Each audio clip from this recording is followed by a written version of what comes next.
Hey, good morning. This is Craig coming to you from Family First Sports. Man, it's bad. It's bad, guys. And I'm going to tell you something, man. Moving forward, I don't know where we go as far as being a Cowboy fan. This is the worst season I've had in a long time. And it's been contributed to this man right here. We're dumpster fire. We all know who to blame, but it's a total disaster on all fronts. You know, you have people who blame Mike McCarthy. People blame Dak Prescott. People blame the lack of running game. People blame Michael Parsons and his podcast. Stupid podcast, if you ask me. People blame a lot of things, but ultimately, it's this man right here. I want you to listen to what he had to say and how he continues to try to sell us as Cowboy fans on what we should hope for, but he himself doesn't do anything to make the team better. Y'all check this out. I really regret this for all of our Dallas Cowboy fans. I will tell you this, that I've been around, I've seen Micheal Irvin tear up and cry when he couldn't lose anybody because he's just recovered from knee surgery. Yet his ass came back and led a team to 3 Super Bowls. I know you can be there if you're there. That room's full of guys that can get it done. I believe. Let me tell you something. Don't you dare compare Micheal Irvin to anybody in that locker room. Ain't nobody built like Micheal Irvin in that locker room. You got to be crazy. See, here's the main problem with our Cowboys. It's this man right here. Yeah, Dak Prescott is struggling. He's regressing.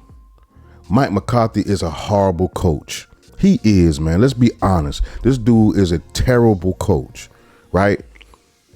Look at the penalties that we're in the top every year of most penalized teams. Every year. Look at the unorganized way he called plays, the old way he called plays. One game we got motion, next game we ain't got no motion. They have stopped listening to him. All of that said and done, who brought him back? He brought him back. Mike McCarthy should have been fired last year. When Green Bay walked out the building, Mike McCarthy, it was supposed to be a press conference. Mike McCarthy's supposed to have been gone. Get you a new coach in. These guys don't stop listening. What you're listening to and what you're seeing, ladies and gentlemen, is the Dallas Cowboys have quit. They've quit. We're last in the league in yards per carry. We're last in the league in running. This man decided to bring Ezekiel Elliott back, and Ezekiel Elliott don't even go to meetings. There was a report yesterday he was habitually late. That's why he wasn't in Atlanta. He has been habitually late to meetings. And sometimes he don't even show up to the meetings. But yet last week, he started. See, habitually mean that happens all the time. So you tell me if a player that's always late to meetings, sometimes don't even show up to meetings, he can come in and start? Do you think that's Mike McCarthy or do you think that's him? See, here's the problem with us. We're falling again for this man bullcrap, man. He told us at the beginning of the season he was all in and did absolutely nothing. The running backs that are doing well this season, Derrick Henry leads the league in rushing. Saquon Barkley right behind him. Josh Jacobs for Green Bay. All of them was available. He did nothing. He sat on his hands. And this is after your quarterback is in the running for MVP last year. So all you need to do is pair him with a good running game. Matter of fact, the only player you signed, some guy named Kim, just a linebacker from Minnesota. He's 30 years old. And you act like we're supposed to sit back and fall for your bull crap again.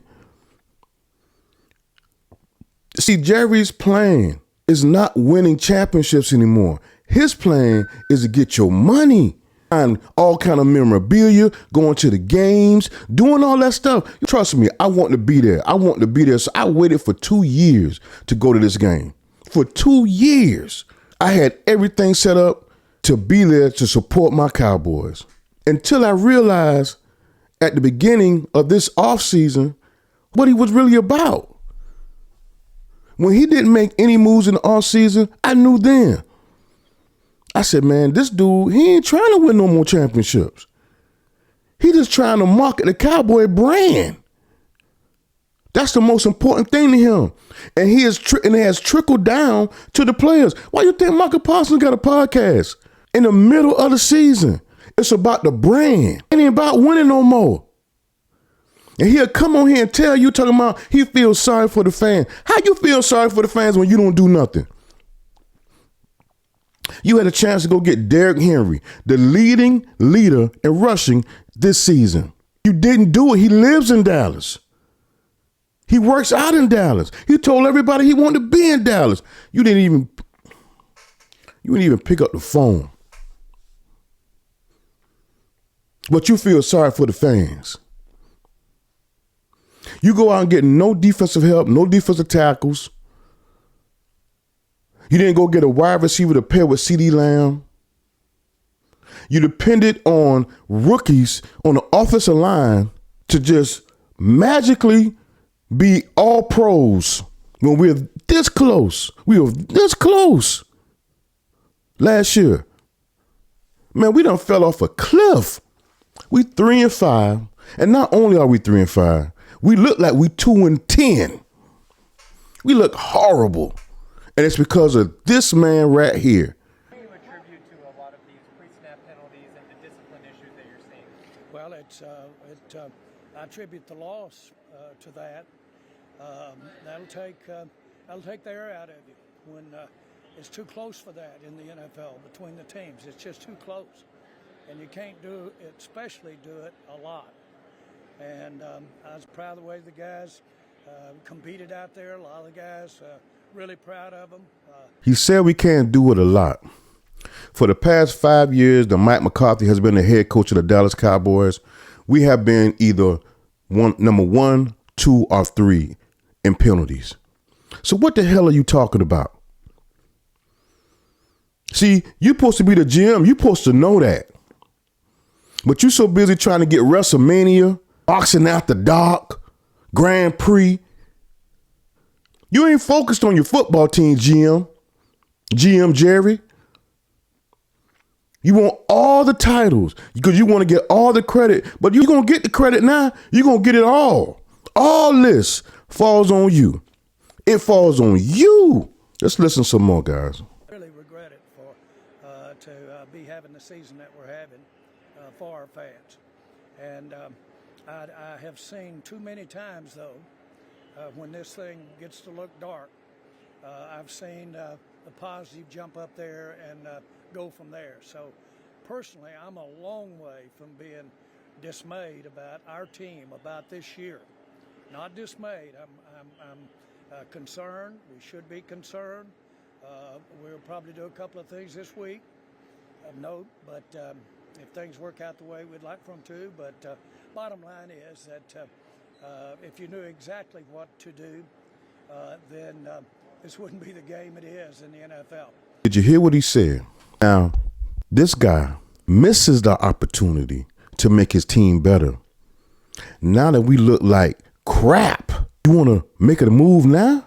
You tell me what move could we make to make that look better? It's too late, brother. Don't trade no picks. Don't do nothing to trade line. Don't do any of that crap. It's too late. You missed it. You reactionary. You're not preventive. And a GM is preventive. A GM plans. Right before the game, there's an interview. I don't have it, but there's an interview where he said, we ain't making no moves. We're good. This is after knowing that we're last in league in rushing. We're last in league in yards per carry. We're last in the league in red zone offense. He said we ain't making no moves. After we get our ass kicked, we want to make moves now?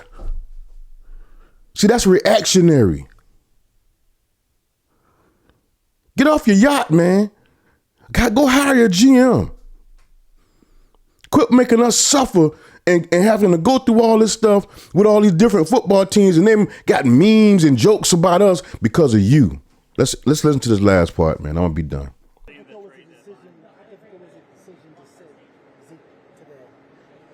Well, it was a decision that Zeke understands, and so that's the way he is.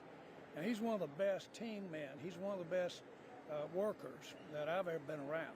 And he was just that and has been that. And that was unconditionally a result of him being late for meetings. Jerry, if you're not dismayed, but I'm not disappointed in him. I wish that's all I had blemishes on my background. Did y'all hear that crap, man? See, that's the problem. Has been habitually late, not this late, habitually late. But he's not disappointed in him. He's the hardest worker in the world. See, I want to go all in on Mike McCarthy. I want to go all in on him, but I can't. Because this dude is a control freak, bruh. He's a control freak. He's an egomaniac. He runs the entire team. His hands is in everything.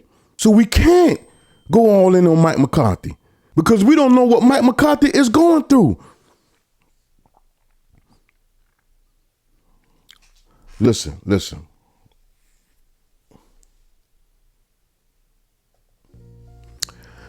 Guys, we in trouble, man. That's bottom line. We in trouble. We got Philly next week.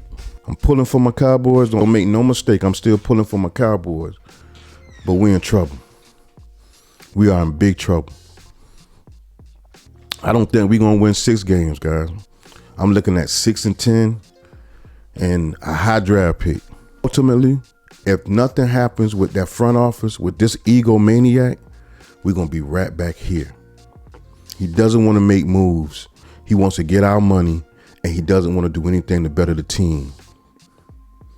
He lied to us and told us he was all in. Does that look like all in? He knows we got the worst running game in the league, and he won't go make a move and get nobody. Yo, man, it is what it is, guys. Y'all have a good day. Happy Monday to y'all. Just want to come up here and vent my frustration. That's all I want to do, vent my frustration. Yeah, man, y'all have a good day.